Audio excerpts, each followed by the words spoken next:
You are welcome. This is welcoming you to our teaching series.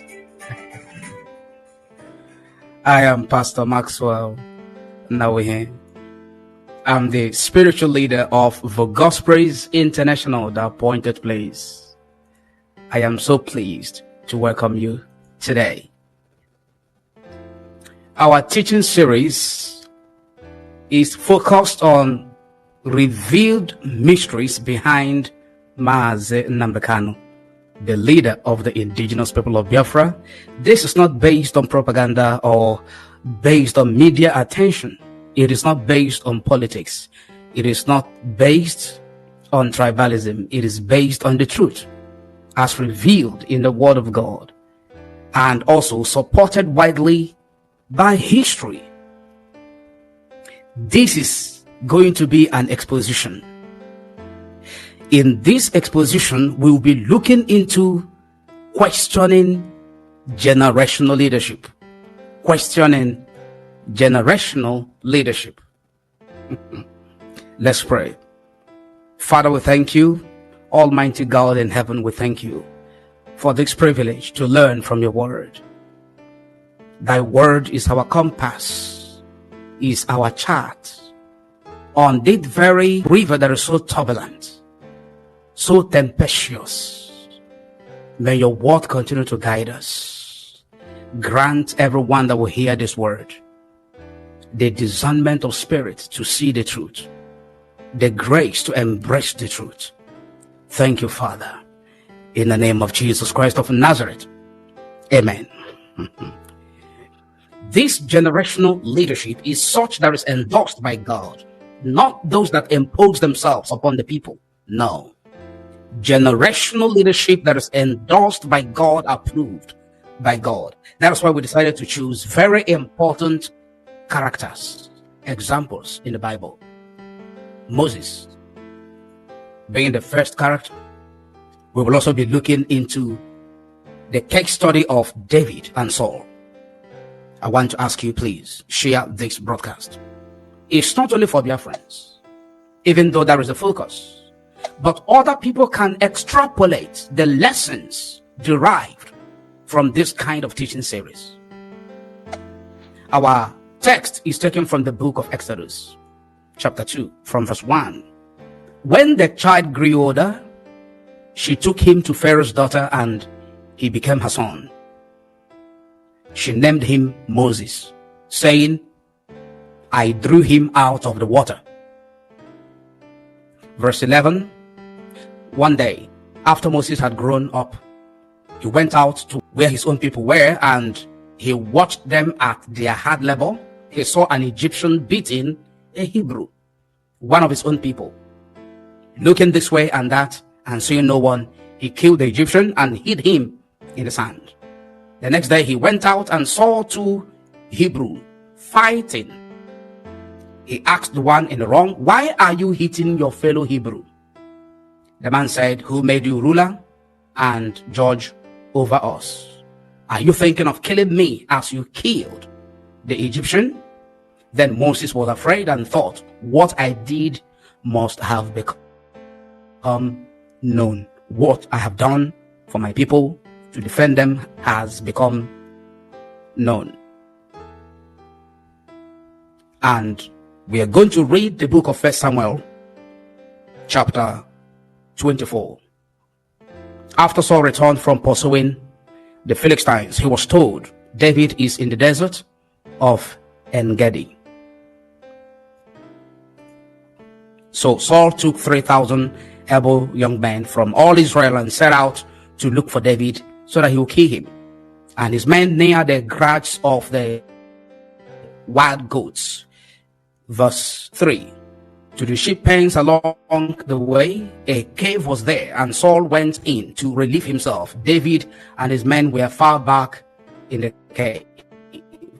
The men said, this is the day the Lord spoke of when he said to you, I will give your enemy into your hands for you to deal with as you wish.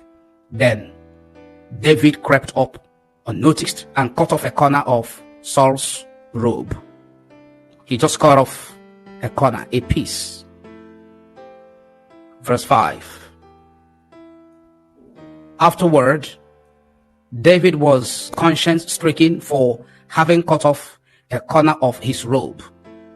He said to his men, the Lord forbid that I should do such a thing to my master, the Lord's anointed, or lay my hand on him, for he is the anointed of the Lord. With these words, David sharply rebuked his men and did not allow them to attack Saul, because he understands what generational leadership entails. Then David went out of the cave and called out to Saul, my lord the king. When Saul looked behind him, David bowed down and prostrated himself with his face to the ground. He said to Saul, why do you listen when men say David is bent on harming you? This day you have seen with your own eyes how the Lord delivered you into my hands in the cave. Some urged me to kill you, but I spared you. I said, I will not lay my hand on my Lord, because he is the Lord's anointed. See, my father, look at this piece of your robe in my hand. I cut off the corner of your robe, but did not kill you. See that there is nothing in my hand to indicate that I am guilty of wrongdoing or rebellion. I have not wronged you, but you are hunting me down to take my life. May the Lord judge between me and you, and may the Lord avenge the wrongs you have done to me, but my hand will not touch you, because I understand very well that you are the leader of the very generation endorsed by God. And Saul was listening and couldn't believe his eyes. Verse 13, as the old saying goes, from evil has come evil deeds, so my hand will not touch you, because I'm not an evildoer. Against whom has the king of Israel come out? Who are you pursuing? A dead dog? Am I your match? Can I fit into your shoe? Am I the leader? Am I on the throne? A flea. May the Lord be our judge and decide between us. May he consider my cause and uphold it. May he vindicate me by delivering me from your hand. Look at the beautiful response of King Saul. Verse 16. When David finished saying this, Saul asked, is that your voice, David, my son? No longer my enemy, no longer my rival, no longer my co-competitor or contestant, or one that is planning treasonable felony in Israel. Saul was smitten on his heart. He was pricked in his heart, and he asked, is that your voice, David, my son? And he wept aloud. Saul began to weep aloud. Saul began to weep, real cry. Saul began to cry. He never pretended anymore. By the way that David handled the misunderstanding that ensued, that came between him and Saul regarding generational leadership, without taking Saul to the court, David was able to convict Saul, that Saul began to weep and cry. Without killing him, David was able to win the battle. Saul began to cry. What did he say next? Verse 17, you are more righteous than I. You are more righteous than I, he said. You have treated me well, but I have treated you badly. My goodness. You have just now told me about the good you did to me. The Lord delivered me into your hands, but you did not kill me. God delivered me into your hand, David, but you did not kill me.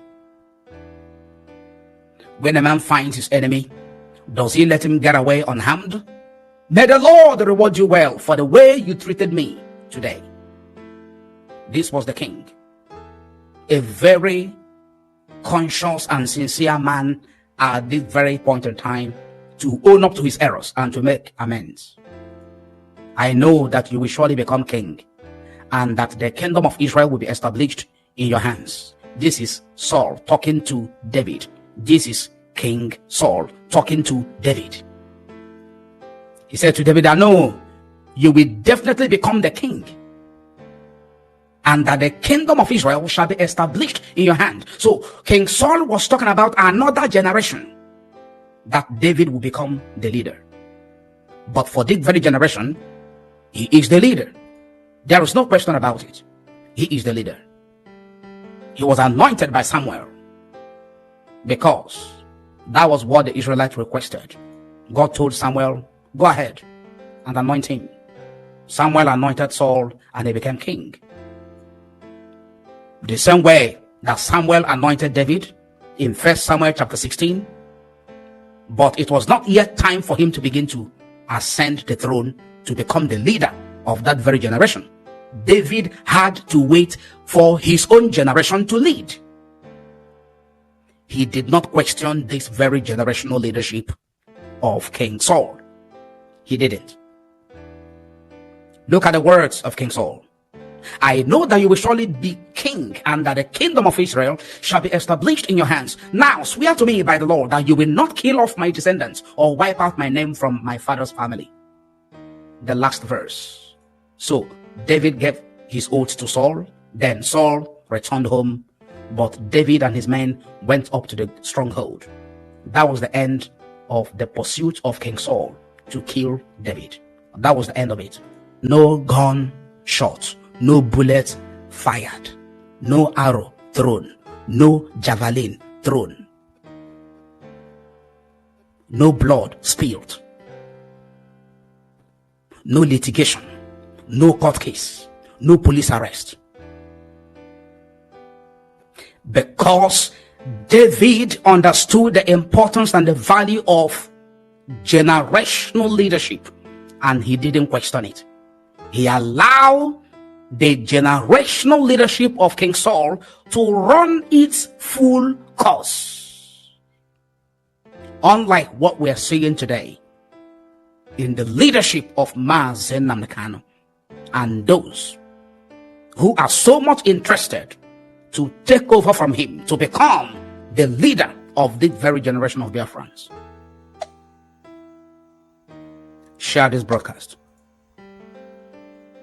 We have read in our texts, we have seen it. I am going to share very powerful generational leadership secret with you in this broadcast tonight. This secret is connected to the death and the burial of late Chukwuemeka Odumegwu, and also the manifestation of Nnamdi Kanu after the death of Ojukwu and his burial. Together with this very unpopular story between David and Saul that we just read now. These stories and these secrets shall teach us how to follow generational leadership, such as endorsed by God, such that God himself endorsed. I believe you may not have known all these generational secrets I'm going to be sharing with you tonight. It is only the patient that can be able to unravel such secrets. Only the patient. You know that late Chukwuemeka Odumegwu, General Ojukwu, the former leader of the Biafran people, you know that he died on the 26th of November 2011 at the age of 78. He was brought back to Nigeria for a state burial during the time of President Goodluck Ebele Jonathan. Ojukwu led the Biafran army, the Biafran soldiers in the war. He led them. He was the first leader of the Republic of Biafra, not under democracy. Following the declaration of Biafra in 1967, after the pogrom in 1966, he declared Biafra. I've taught on that before. Gowon then declared war. They went to the war. So Ojukwu led the Biafran soldiers to the war. And after the war ended in 1970, if you calculate from 1970 to 2012, you will have 42 years. That is what you're going to have. 42 years. 40 years is the cycle, the years that is assigned to a generation. The number of years that is assigned to a generation. 40 years. 40. I have also dealt with that in our previous teaching in this very series. After the death and the burial of Odumegwu Ojukwu, follow me. This is a secret that if you understand it, you will know that Nnamdi Kanu is the generational leader of the very generation of Biafrans. And that is why no matter what anybody does, no matter the attacks, they can't stop him. In as much as people like you and every other individual who really love freedom and love the truth, we continue to give him all the necessary support that he needs. Nobody can stop him. Nobody. From 1970 to 2012, you have 42 years. 40 years is the number of years allocated to generations. Now, Ojukwu died in 2011. After his burial, in 2012, Nnamdi Kanu registered IPOB. 2012, 2013, 2014, Nnamdi Kanu began to manifest. He began to manifest and began to make so much wave in 2015. Think deeply with open mind. Think deeply with open mind, with such curiosity to acquire knowledge, to acquire wisdom on how generational leadership works. It is divine. Now, I don't want you to misquote me or misunderstand me, thinking that maybe I am saying that Chukwuemeka Odumegwu Ojukwu was a barrier to the emergence of Nnamdi Kanu. I am rather opening your eyes and understanding to know how generational leadership runs its course, so that you will not be involved in questioning generational leadership. That is what I'm doing. And I want you to understand through this teaching that God doesn't raise two leaders at the same time to lead a particular generation. By these instances, the death and the burial of Odumegwu Ojukwu and the emergence of Nnamdi Kanu and the case study of David and Saul, that you may understand, God doesn't. We also say that you cannot have two captains at the same time in a boat. You can't. You have to understand that even if you are helping a leader, you are working with a leader, that does not automatically make you a replacement for the leader at the same time. 40 years marks a generation. I've been able to explain it. We have seen it in the case of Moses in the land of Egypt in my previous teaching. According to the book of Acts chapter 7, the Bible says that Moses was 40 years of age. That is what Stephen said when he was preaching in the book of Acts chapter 7. That Moses was 40 years of age. Act 7 from verse 22 to 24. When he began to manifest his leadership instinct for that very generation of the Israelites in the land of Egypt. He was 40. They wandered around in the wilderness for 40 years. 40. Caleb was 40 when he was sent to spy out the land alongside Joshua and the other 10 spies. 40. From 1970 to 2012, when Nnamdi Kanu formed IPOB, registered IPOB, it was 42 years. 40. 40 years is marked for generations. We have seen it, I've illustrated it, and this is the truth. It is not propaganda. It is not. What am I going to gain from propaganda? Who is paying me? Nobody is paying me for what I'm doing now. I stand to lose nothing, and I stand to gain nothing, if not for the fact I am going to derive satisfaction that I've preached the truth. I have taught my generation what to do, not to question generational leadership that God has endorsed for our collective profit, for our collective gains, for our collective well-being. So Ojukwu led the Biafran soldiers to battle. Nnamdi Kanu registered IPOB, which is a new leadership umbrella for the new generation of Biafran people. Questioning the generational leadership that is endorsed by God is more reason that Igbos and Biafrans have numerous, so many unions different kind of union, associations. Igbo so and so union, Igbo so and so association, Igbo so and so in diaspora, Igbo so different kind of union and association, different kind of group, different autonomous communities. Igbos have so many of them. More unions, more associations, more different kind of groups with different funny names. More autonomous communities than any other tribe in this country, without a common, formidable, and indispensable front or block. In virtually everywhere they are, even those in America, those in London, those in Japan, go there, you see different kind of rivalry, competition, dispute, and quarreling, infighting, trying to undo one another, because they don't understand that you don't question a generational leadership that God has given to you as a generation. You don't question it. If you go to the business field, you see them, different union, different association. They can never stay in one association. They can, it is, go and check, move around. In professional field, the same. In banking, the same. In legal, the same. In science, in education, in politics, in religion, even native doctors are attacking themselves. The Igbo native doctors, traditional witch doctors or native doctors, Ezemo, you see Ezemo on social media attacking fellow Ezemo. How many times have you seen Yoruba native doctors attacking themselves? How many times? How many?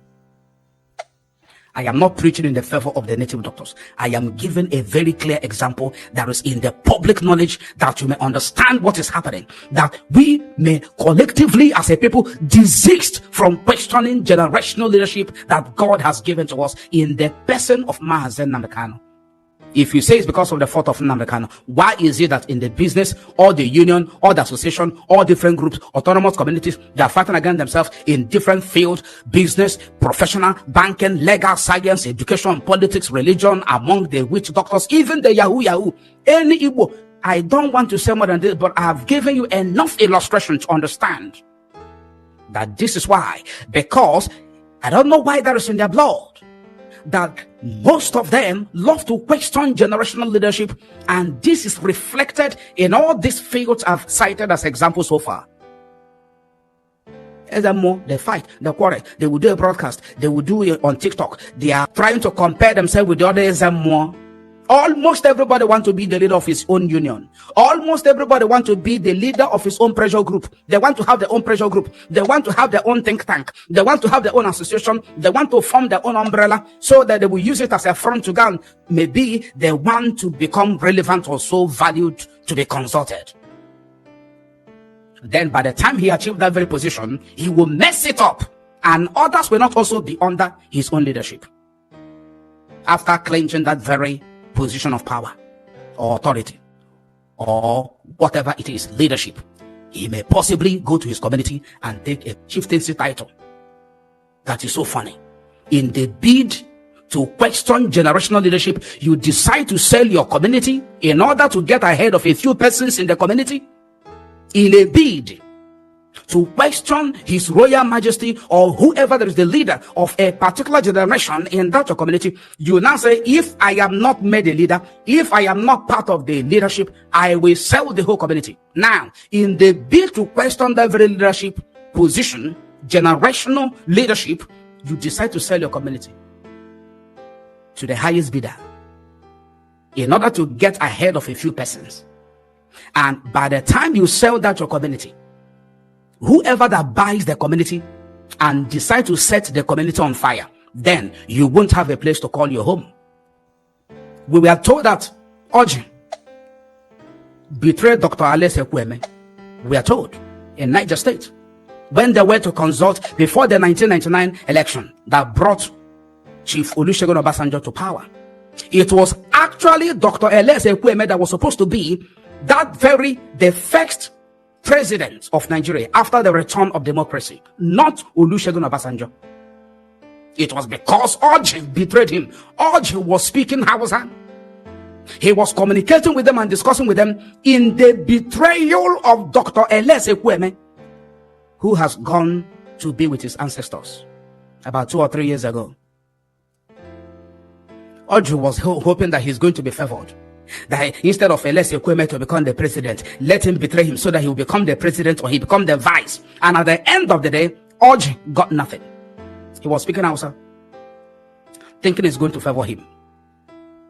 Because Dr. Eliezer Kweme was among the G5. I've forgotten what they are called. I don't know what is G5 that went to confront Abacha to tell him that he must step down. And when that happened and democracy was about to come back to the country, it was the right, a compensation that was supposed to be given to Dr. Eliezer Kweme for taking that very bold action to act. He was supposed to be the next generational leader, but he was betrayed.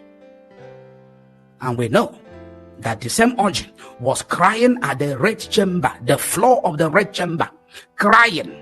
All of you saw the video saying that Nigeria is not for the Igbos. The family of Nnamdi Kanu must be very careful not to allow themselves to be involved in questioning the very generational leadership with their first son as the leader. They should avoid the crime scene. They shouldn't be seen where the crime is being committed. The wife descent. When I say the family of Nnamdi Kanu, anything that is Oku Kanu family. This is a generational leadership that God has endorsed. It should not be under your influence and control. You cannot impose nothing on this leadership. You must allow it to run its full course. You must. Don't allow anybody to deceive you. After all, your senior brother is the leader. No. IPOB leadership and the legal team of Nnamdi Kanu, they must also be very, very circumspect of this very matter of generational and transgenerational value. This very matter we have been preaching over the years about the generational leadership of Nnamdi Kanu as endorsed by God. None of you, by commission or omission, I am speaking as the servant of God. None of you. You are saying what is happening in the legal team. It is the manifestation of our prayers. I am not going into that now because we are also praying. The current leadership must be very, very circumspect, very, very careful. None of you, by commission or omission, should obstruct the process or to block the exit doors through which Nnamdi Kanu is supposed to come out of the detention. He is the leader of this very generation. He is saddled with the responsibility of Biafra restoration. God endorsed him and put him there, not you. Because if you do, this very generation is going to raise a voice of lamentation. I am telling you now, if you play politics with the detention of Nnamdi Kanu, the legal team, the family, whoever you are, and you are making money out of it, this generation that God has appointed him as the generational leader, this generation will raise up a voice of lamentation and pain, and they will curse you. They will curse whoever that may become the active partner or principal in this very evil enterprise. And when that curse is raised, it's going to become a generational curse upon all of you. It's going to be a generational curse. From the text we read, Exodus chapter 2 from verse 10 to 14. The Bible said that the child grew, being Moses. We saw all that was said about him. How he went out to check out his people, the Hebrew people, and saw how they were suffering. And he was able to deliver one of the Hebrew people from an Egyptian taskmaster. He killed that very taskmaster and buried him by himself secretly, to show his leadership qualities and instinct, which I have dealt with in the previous teachings. The next day he went out, he saw a fellow Hebrew fighting with one another. He simply went to the one that was at fault. He said, "Why are you hitting your fellow Hebrew man? Why? Why smitest thou thy fellow? Why?" Let me bring it to the screen. Why are you hitting your brother? Why? Just like the voice of Nnamdi Kanu. Why are you fighting? So dating. Why are you sabotaging your brother? Why? What has he done? Can't you settle in the secret? Can't you settle this matter in-house? Why? Look at it here. Verse 13. I hope you can see it. The next day, he went out and saw two Hebrews fighting. He asked the one in the wrong, why are you hitting your fellow Hebrew? That was all. Why? Why are you hitting him? What has he done? Why? What is the offense?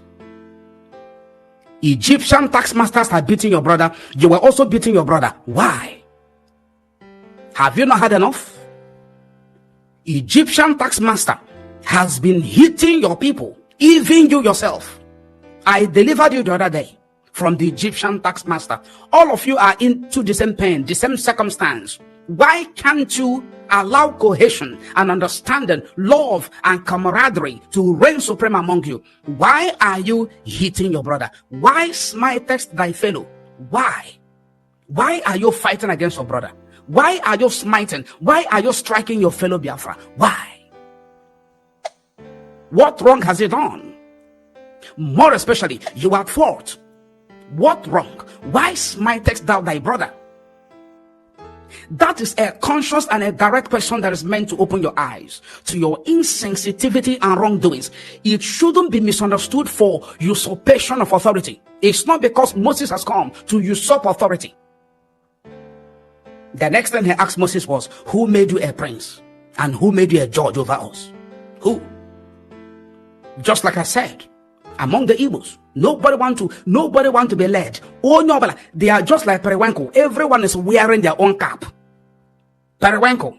In the kingdom of Periwinkle, everyone is wearing hats. Everyone is wearing cap. Some people you see in the leadership today, they want to break away and form their own leadership. And that is why I thank God for our church. For God's Praise International, the appointed place, is not a breakaway church. When I started, I never went to anybody, to any church member of any denomination to follow me. Never. All the people that became the members of our church today, they came on their own. Some of them, when they hear about our message, they will come. When they are passing the street, hear the sound of the message, the microphone and the speaker, they will come. Some of them through evangelism, they will come. Some of them through programs, they came. Not to break a church, pull the members and begin your own work. Go and till your own ground. Lay your own foundation.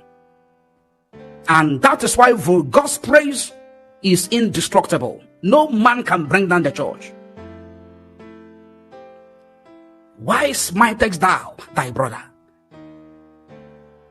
The next thing was to ask Moses a question. Who made you a judge? Not knowing that this is a generational leadership in the making, and it is at the peripheral, it is at the very infant stage of manifestation. This is going to become your leader tomorrow.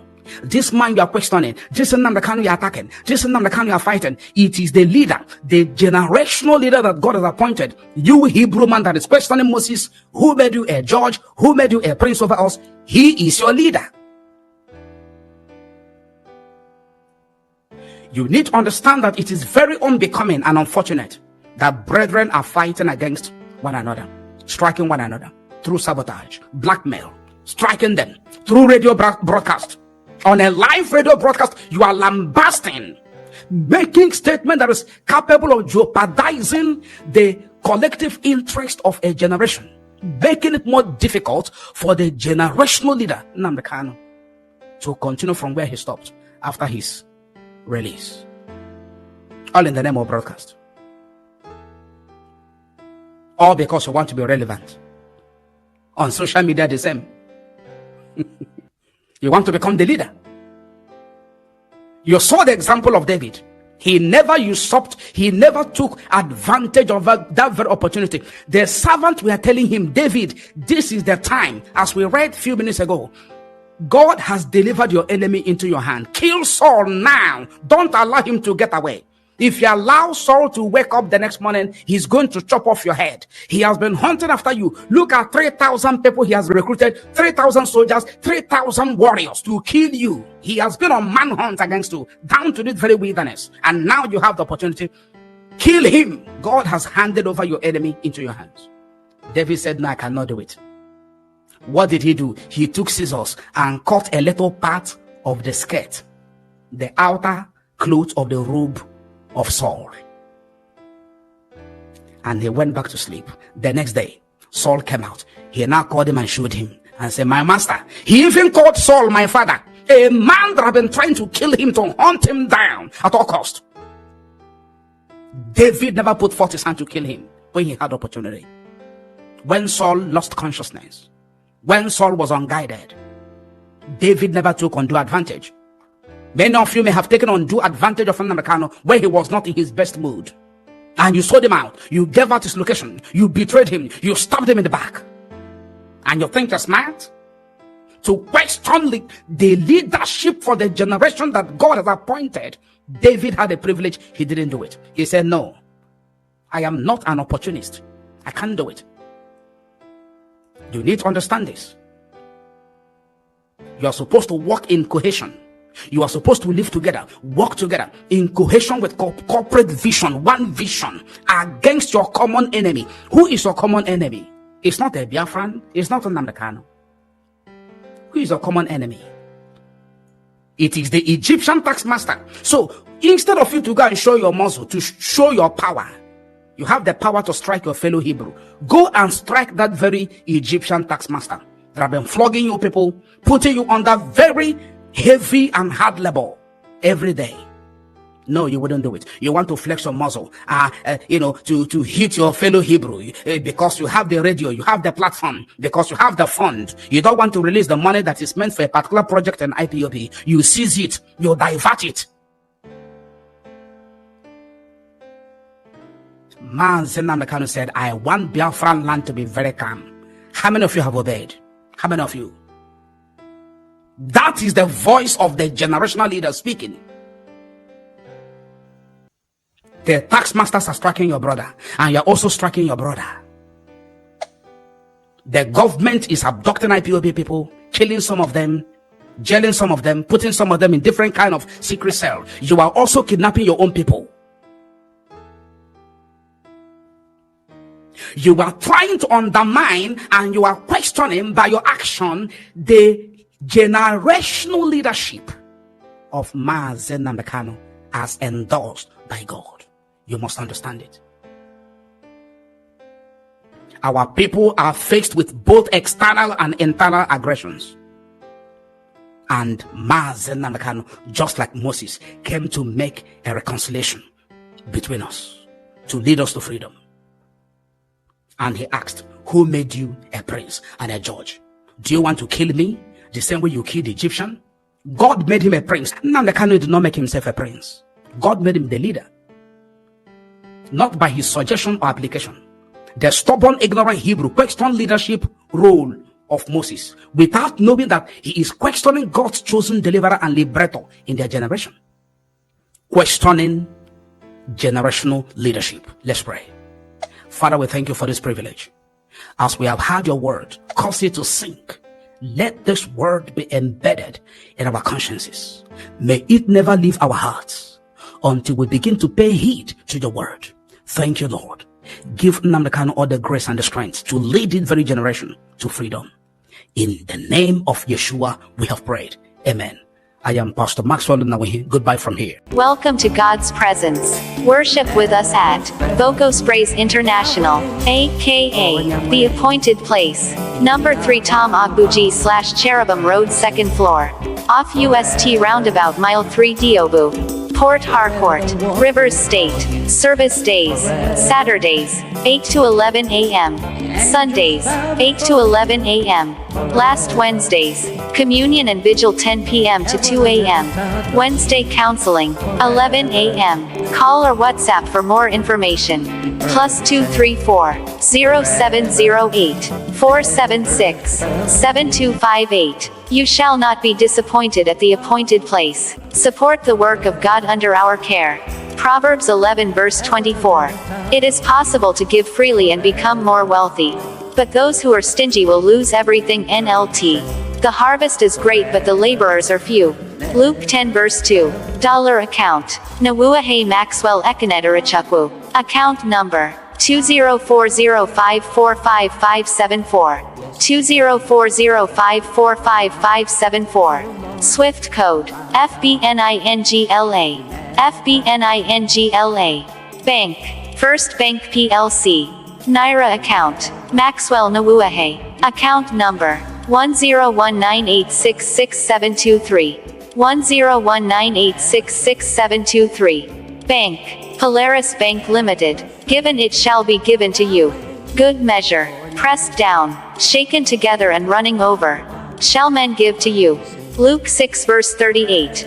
God bless you immensely. See you in church. Shalom. Oh, my God never change. Yesterday, today, forever.